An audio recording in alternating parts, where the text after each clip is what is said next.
imaginé ce projet Beyond Walls? Comment t'as déterminé le parcours, le chemin que feraient ses mains?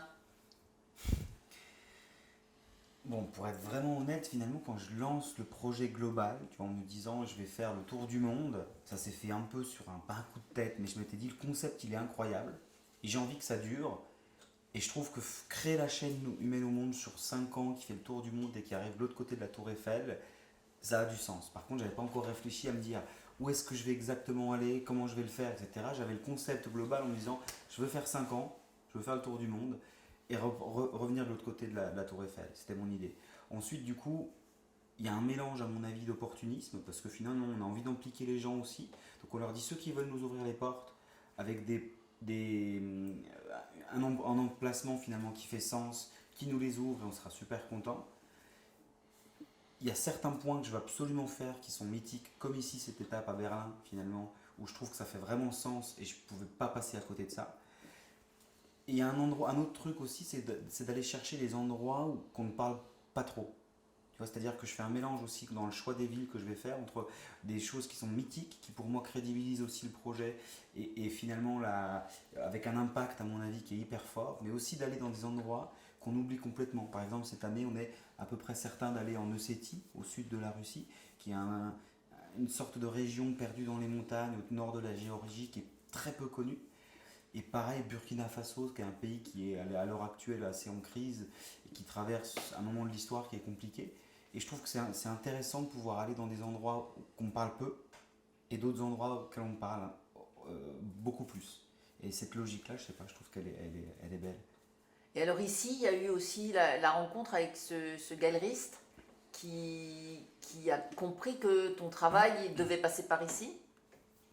Ouais, c'est super marrant ce truc. Quand je parlais tout à l'heure un peu d'opportunisme, tu vois, je crois que j'ai la chance d'avoir une belle étoile sur ce genre de truc où la vie m'a donné des chances de m'amener sur un chemin qui correspondait, je crois, euh, à ce que j'avais envie de faire. Et j'étais à Paris 2 mois ou 3 mois avant le projet parisien. C'est quelqu'un que je connaissais pas, on boit un café ensemble, etc. Et je lui montre le projet et il me dit, mais mec, cette année c'est les 30 ans de la chute du mur. Et je lui dis, putain, mais moi j'ai 30 ans.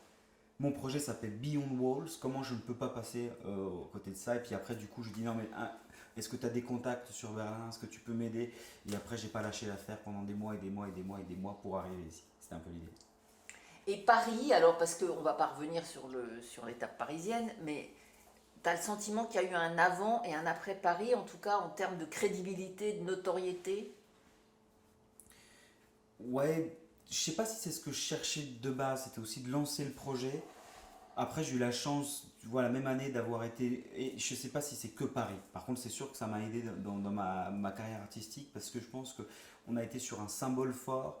On a été c'était la première fois de l'histoire que le Champ de Mars était fermé. On est sur quand même un des bâtiments les plus visités au monde. Et du coup, je pense qu'au niveau de la crédibilité, bien sûr que ça m'a aidé. Et je pense que par contre, même nous, il y a un autre truc, je crois que ça nous a prouvé qu'on arrive à bouger des montagnes.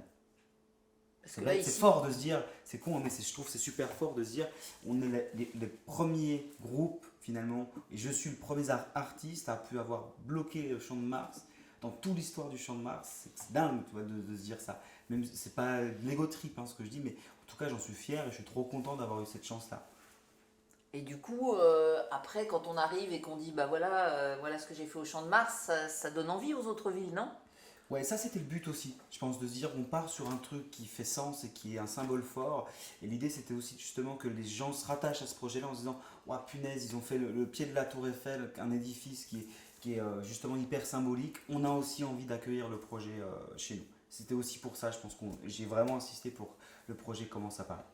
Donc c'est vrai qu'après, il a fallu se battre pour Berlin, mais c'était un incontournable du Tour du Monde. Exactement. Ouais,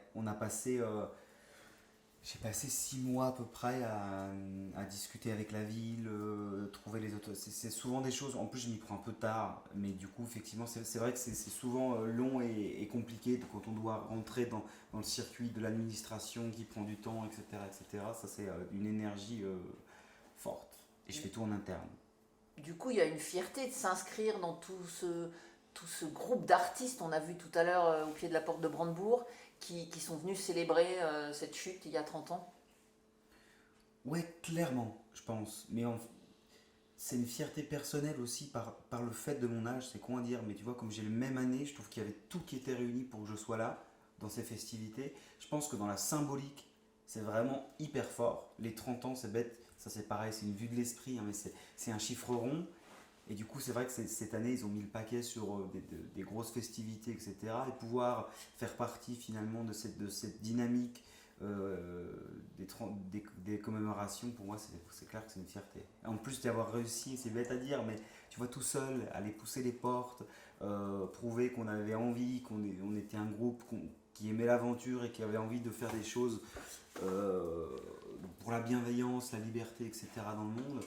T'es encore plus fier d'avoir toi réussi à pousser les portes et de pouvoir être là au milieu, quoi.